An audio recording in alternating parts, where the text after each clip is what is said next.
사무엘상 24장. 블레셋 사람과 싸우고 돌아온 사울은 다윗이 엔게디 광야에 있다는 소식을 듣고 온 이스라엘에서 3,000명을 뽑아 거느리고 다윗과 그의 부하들을 찾으러 들염소 바위 쪽으로 갔다. 사울이 길 옆에 양 우리가 많은 곳에 이르렀는데 그곳에 굴이 하나 있었다. 사울이 뒤를 보려고 그리로 들어갔는데 그 굴의 안쪽 깊은 곳에 다윗과 그의 부하들이 숨어 있었다. 다윗의 부하들이 그에게 말하였다. 드디어 주님께서 대장님에게 약속하신 바로 그 날이 왔습니다. 내가 너의 원수를 너의 손에 넘겨줄 것이니 내가 마음대로 그를 처치하여라 하신 바로 그 날이 되었습니다. 다윗이 일어나서 사울의 겉옷자락을 몰래 잘랐다. 다윗은 자기가 사울의 겉옷자락만을 자른 것뿐인데도 곧 양심의 가책을 받게 되었다. 그래서 다윗은 자기 부하들에게 타일렀다. 내가 감히 손을 들어 주님께서 기름 부어 세우신 우리의 임금님을 치겠느냐?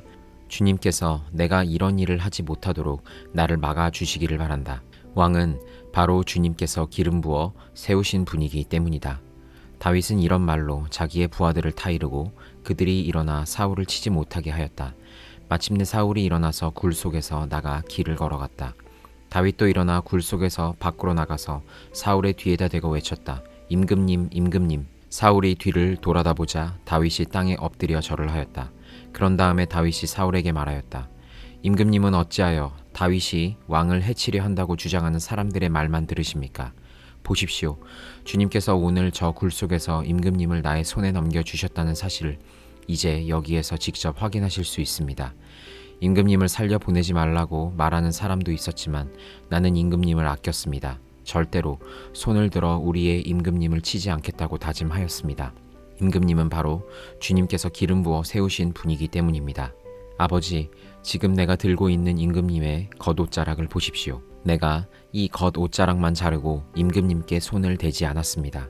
이것을 보시면 나의 손에 악이나 죄가 없으며 임금님께 반역하거나 잘못한 일이 없다는 것도 아실 것입니다. 그런데도 임금님은 나를 죽이려고 찾아다니십니다. 이제는 주님께서 나와 임금님 사이에서 재판관이 되시고 나의 억울한 것을 주님께서 직접 풀어주시기 바라겠습니다. 나의 손으로는 직접 임금님께 해를 끼치지 않겠습니다. 옛날 속담에 악인에게서 악이 나온다 하였으니 나의 손으로는 임금님을 해치지 않겠습니다. 이스라엘의 임금님은 누구를 잡으려고 이렇게 나오셨습니까? 임금님이 누구를 잡으려고 쫓아다니십니까? 한 마리 죽은 개를 쫓아다니십니까? 한 마리 벼룩을 쫓아다니십니까? 그러므로 주님께서 재판관이 되셔서 나와 임금님 사이를 판결하여 주시기를 빌겠습니다. 주님께서 굽어보시고 나의 억울함을 판결하여 주시며 나를 임금님의 손에서 건져 주시기를 빌겠습니다. 다윗이 말을 끝마치자 사울은 나의 아들 다윗아, 이것이 정말 너의 목소리냐? 하고 말하면서 목 놓아 울었다. 사울이 다윗에게 말하였다. 나는 너를 괴롭혔는데 너는 내게 이렇게 잘 해주었으니 내가 나보다 의로운 사람이다. 주님께서 나를 내 손에 넘겨주셨으나 너는 나를 죽이지 않았다. 이것 하나만으로도 오늘 너는 내가 나를 얼마나 끔찍히 생각하는지를 내게 보여주었다.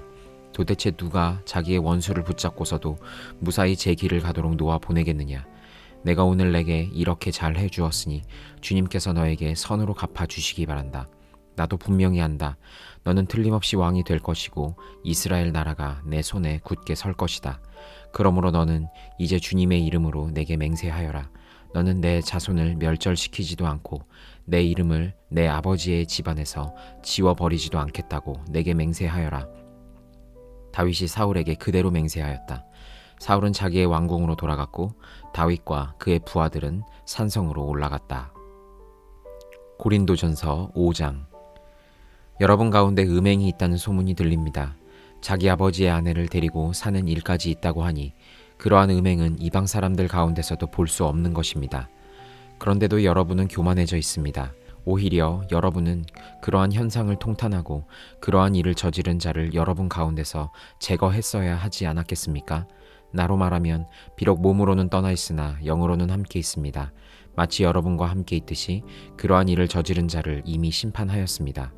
우리 주 예수의 이름으로 여러분이 모여 있을 때에 나의 영이 우리 주 예수의 권능과 더불어 여러분과 함께 있으니 여러분은 그러한 자를 당장 사탄에게 넘겨주어서 그 육체는 망하게 하고 그의 영은 주님의 날에 구원을 얻게 해야 할 것입니다. 여러분이 자랑하는 것은 좋지 않습니다. 여러분은 적은 누룩이 온 반죽을 부풀게 한다는 것을 알지 못합니까? 여러분은 새 반죽이 되기 위해서 묵은 누룩을 깨끗이 치우십시오. 사실 여러분은 누룩이 들지 않은 사람들입니다. 우리들의 유월절 양이신 그리스도께서 희생되셨습니다.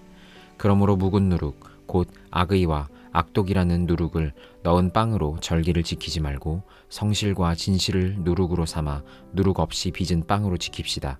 내 편지에서 음행하는 사람들과 사귀지 말라고 여러분에게 썼습니다.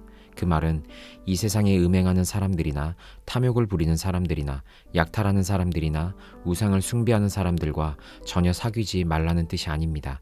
그러려면 여러분은 이 세상 밖으로 나가야 할 것입니다.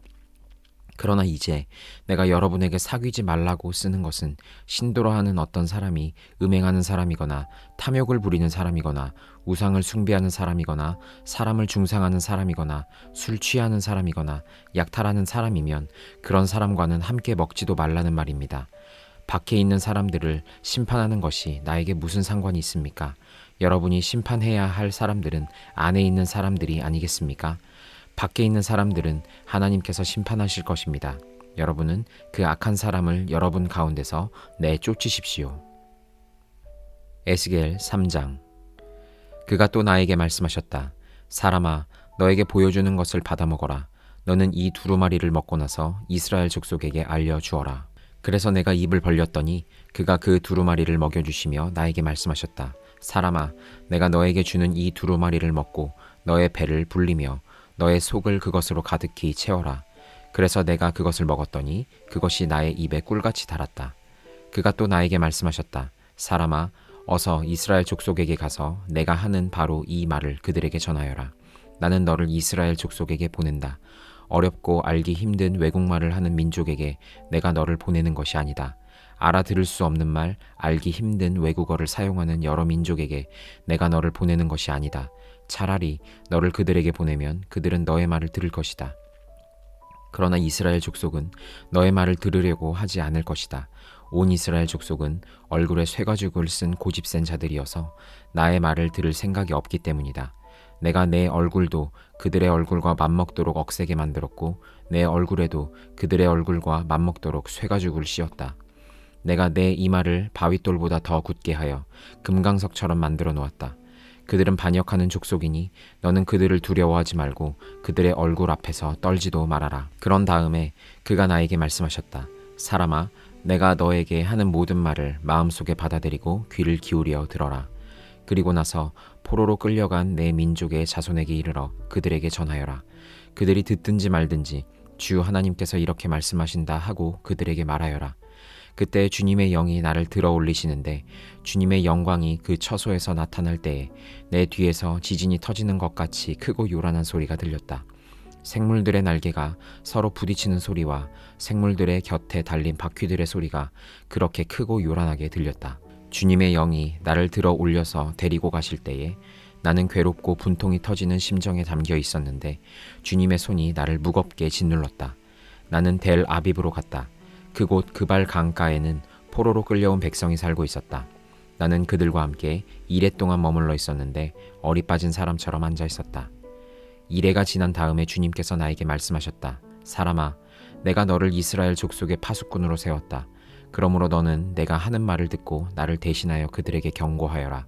가령 내가 악인에게 말하기를 너는 반드시 죽을 것이다 할 때에 내가 그 악인을 깨우쳐 주지 않거나 그 악인에게 말로 타일러서 그가 악한 길을 버리고 떠나 생명이 구원받도록 경고해 주지 않으면 그 악인은 자신의 악한 행실 때문에 죽을 것이지만 그 사람이 죽은 책임은 내가 너에게 묻겠다. 그러나 내가 악인을 깨우쳐 주었는데도 그 악인이 그의 악한 행실과 그릇된 길을 버리고 돌아서지 않았다면 그는 자신의 악행 때문에 죽을 것이다. 그러나 너는 내 목숨을 보존할 것이다. 또 만약 의인이 지금까지 걸어온 올바른 길에서 떠나서 악한 일을 할 때에는 내가 그 앞에 올무를 놓아 그 의인 역시 죽게 할 것이다. 내가 그를 깨우쳐 주지 않으면 그는 기억되지 않을 것이다. 그러나 그 사람이 죽은 책임은 내가 너에게 묻겠다. 그러나 의인이 범죄하지 않도록 내가 깨우쳐 주어서 그 의인이 범죄하지 않았으면 그는 경고를 달게 받았기 때문에 반드시 살게 되고 너도 내 목숨을 보존할 것이다. 거기서 주님의 능력이 내 위에 내렸다. 주님께서 나에게 말씀하셨다. 일어나서 들로 나가거라. 거기에서 너에게 할 말이 있다. 그래서 내가 일어나 들로 나가서 보니 그곳에는 주님의 영광이 머물러 있었는데 전에 그발 강가에서 보던 영광과 똑같았다. 나는 땅에 엎드렸다. 그때에 주님의 영이 나의 마음속으로 들어오셔서 나를 일으켜 세우시고 나에게 이렇게 일러주셨다. 너는 집으로 가서 문을 잠그고 집 안에 있거라. 너 사람아, 사람들이 너를 밧줄로 묶어 놓아서 내가 사람들에게로 나가지 못할 것이다. 더욱이 내가 내 혀를 입천장에 붙여 너를 말 못하는 사람으로 만들어서 그들을 꾸짖지도 못하게 하겠다. 그들은 반역하는 족속이기 때문이다. 그러나 내가 너에게 다시 말할 때에 내 입을 열어줄 것이니 너는 주 하나님이 이렇게 말씀하신다 하고 그들에게 말하여라. 들은 사람은 들을 것이고 듣기를 거절하는 사람은 거절할 것이다. 그들은 반역하는 족속이기 때문이다. 시편 39편. 내가 속으로 다짐하였다. 나의 길을 내가 지켜서 내 혀로는 죄를 짓지 말아야지. 악한 자가 내 앞에 있는 동안에는 나의 입에 재갈을 물려야지. 그래서 나는 입을 다물고 아무 말도 하지 않았다. 심지어 좋은 말도 하지 않았더니 걱정 근심만 더욱더 깊어갔다. 가슴속 깊은 데서 뜨거운 열기가 치솟고 생각하면 할수록 울화가 치밀어 올라서 주님께 아뢰지 않고는 견딜 수 없었다. 주님, 알려주십시오. 내 인생의 끝이 언제입니까? 내가 얼마나 더 살 수 있습니까? 나의 일생이 얼마나 덧없이 지나가는 것인지를 말씀해 주십시오. 주님께서 나에게 한 뼘 길이밖에 안 되는 나를 주셨으니 내 일생이 주님 앞에서는 없는 것이나 같습니다. 진실로 모든 것은 헛되고 인생의 전성기조차도 한낱 입김에 지나지 않습니다. 셀라. 걸어다닌다고는 하지만 그 한평생이 실로 한 오락이 그림자일 뿐 재산을 늘리는 일조차도 다 허사입니다. 장차 그것을 거두어 드릴 사람이 누구일지는 아무도 모르는 일입니다. 그러므로 주님, 이제 내가 무엇을 바라겠습니까? 내 희망은 오직 주님뿐입니다. 내가 지은 그 모든 죄악에서 나를 건져 주십시오. 나로 어리석은 자들의 조롱거리가 되지 않게 해 주십시오. 내가 잠자코 있으면서 입을 열지 않음은 이 모두가 주님께서 하신 일이기 때문입니다.